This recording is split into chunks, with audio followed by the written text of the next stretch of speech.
Ever feel like you're drowning in information? Huh. Trying to stay in the loop but not get sucked into that endless scroll? Well, it's kind of what these deep dives are all about, right? Right. Getting to the good stuff. Exactly. Cutting through the noise. And this time, the stuff he sent over is really interesting. It's a peek into week 11 of 2025 through the eyes of this, well, they call themselves a software plumber. They've got this personal blog, kianmeng.org. Yeah, I saw that.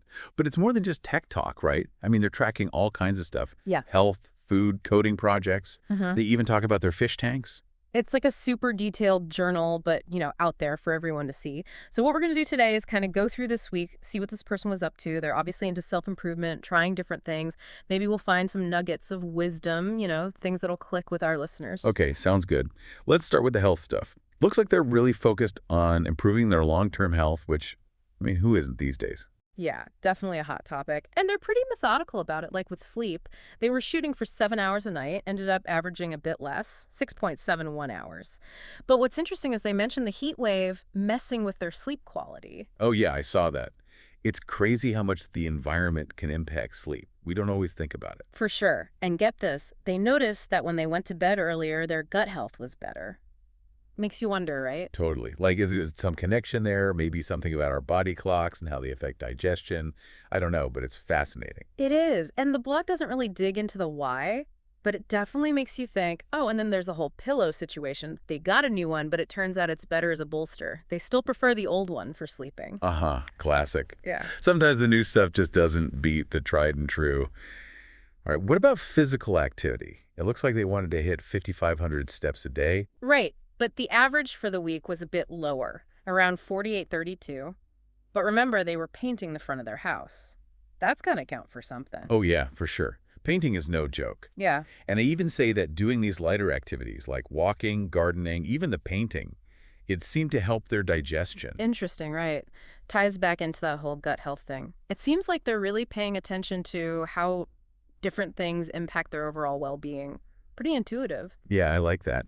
Now, what about this intermittent fasting thing? They were doing the 168 schedule, right? Yeah, that's the one. 16 hours fasting, 8-hour eating window.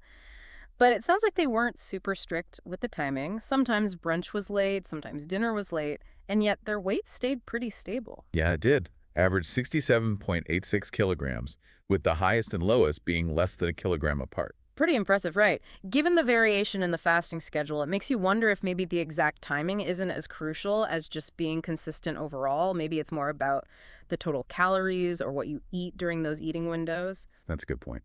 All right, let's dig into the diet itself. They had this 2-1-1-2-2-1 goal for plants, protein, and carbs. Probably grams, I'm guessing. Lots of takeout, some home-cooked meals. They try to stop eating when they're about 80% full, but this week they were eating bigger portions, and yet the weight stayed consistent. What do you make of that?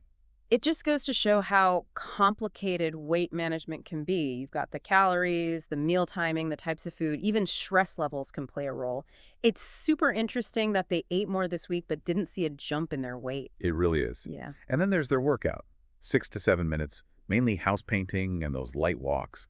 But get this, they actually felt like they gained some muscle in their shoulders and hands from the painting. Proof that you don't need a gym membership to get some exercise benefits. Just got to find those everyday activities that get you moving.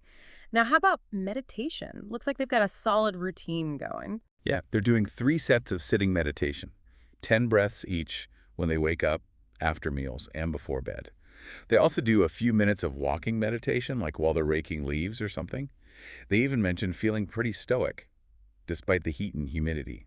Seems like that consistency is paying off. Even small doses of mindfulness throughout the day can really make a difference. All right, let's move on to cooking. They seem to be pretty motivated to cook more at home. Yeah, they want to have more control over what they eat and learn some new skills in the kitchen. And it sounds like they're all about quick and easy veggie prep. They're still making that vegetable and tofu soup with miso. Yeah, that's a smart way to get more healthy, home-cooked meals into the mix. They're also trying out different egg recipes, although this week it was just the usual hard-boiled eggs. So, taking it one step at a time, building those skills up. I like that approach. Now, let's talk about decluttering. It's something we can all relate to, I think. Absolutely. And their strategy is pretty simple. They get rid of one item every time they go to the kitchen. Small, consistent actions. That's the key, right? Makes sense, little by little. They also mentioned decluttering their workspace, which is tied to the house painting project. Still a few things left to tackle, but it's interesting how one project can kind of spill over into other areas. It's all connected, right? When you start improving one part of your space, it naturally leads to other improvements. Speaking of improvement, let's talk reading.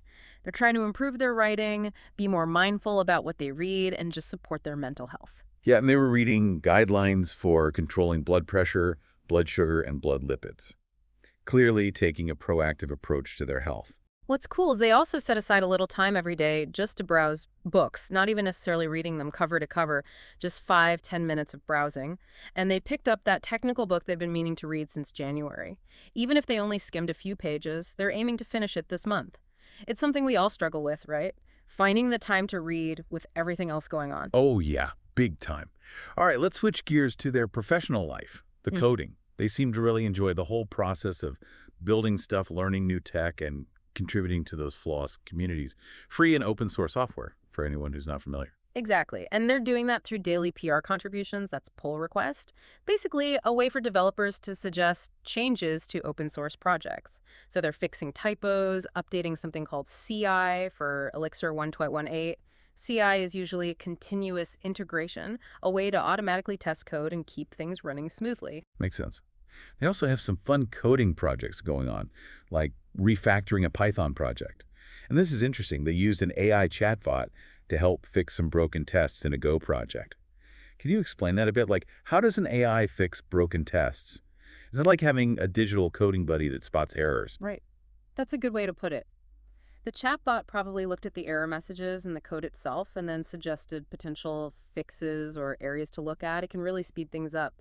It shows how AI is becoming more and more useful in software development. Pretty exciting stuff. Definitely. Now, what about writing? It seems like they're trying to improve their communication, document their progress, and share what they're learning. Yeah, they wanted to publish 2 blog posts a day and also reread some old ones. This week, they were writing about their experience using AI for pair programming, basically using AI as a coding partner. And of course, their usual stuff about gardening and fish keeping, nice mix of professional and personal stuff. They also mentioned wanting to write about interesting PRs or libraries, something to look forward to. Okay, let's talk fish keeping. They seem really passionate about it, especially the breeding part. But the Yellow-Blue Rack project is on hold for now because of the house painting. Time and energy are limited. Gotta prioritize. True, true. But they're still taking care of their outdoor ponds, feeding, topping up the water, clearly dedicated to their fish. And then there's gardening. Looks like they're into it for the health benefits, the connection with nature, and just learning something new. And they're making good progress. With the painting almost done, they've started tending to those neglected seedlings and plants in the front yard. They're even thinking about arranging the plants based on the different microclimates in their garden. That's some next-level gardening right there. They also started clearing out space for 4 new gardening workspaces. Sounds like they're really getting into it. Awesome. And last but not least, photography. Seems like it's all about capturing memories and expressing their creative side. Right. They're still on the hunt for the perfect macro lens for their phone, but that's still in progress. I bet they're going to be taking some amazing close-up shots. Can't wait to see those. So, wow, we covered a lot. This person was busy. What really stands out to me is just the sheer variety of stuff they're into and how much effort they're putting into everything. They're not letting a little heat wave stop them from working towards their health goals. Their weight stayed stable even with the changes in diet and fasting. They're making progress on home improvement projects. And they're still finding time for all these different hobbies. It's pretty inspiring. I think what's most impressive is how self-aware they are. They're really paying attention to their daily routines and learning from them. It's a very intentional way of living, and I think there's a lot we can learn from that, especially those little connections they're making, like how sleep and gut health might be linked or how light activity helps with digestion.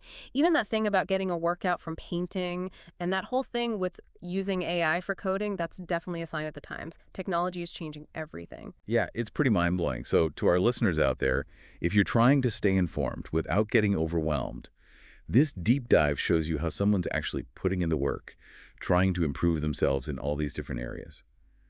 It's a real-life example of what self-improvement can look like. And it leaves us with this thought. What if we all took a little time each week to reflect on our own routines and habits? Like imagine doing your own personal week in review, even if it's just a quick mental note. You might be surprised by the patterns you discover, the things you hadn't even realized you were doing, it could be a really valuable exercise. Food for thought. Absolutely.